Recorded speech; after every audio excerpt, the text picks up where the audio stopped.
দেখুন মনোতর সুত রেডি করছে, দেখুন সুত ফেলবে।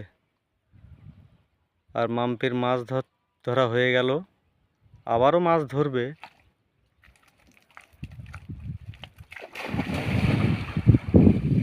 দেখুন নদীতে নেমে গেল মাম্পি।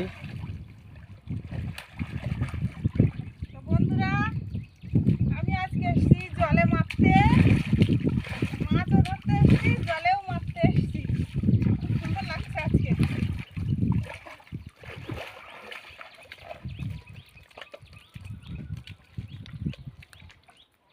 এ হচ্ছে আমাদের নৌকা।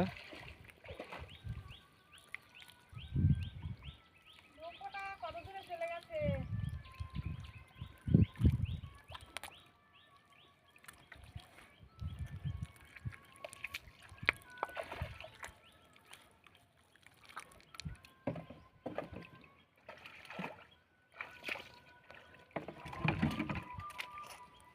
তো আবারও জাল ফেলবো।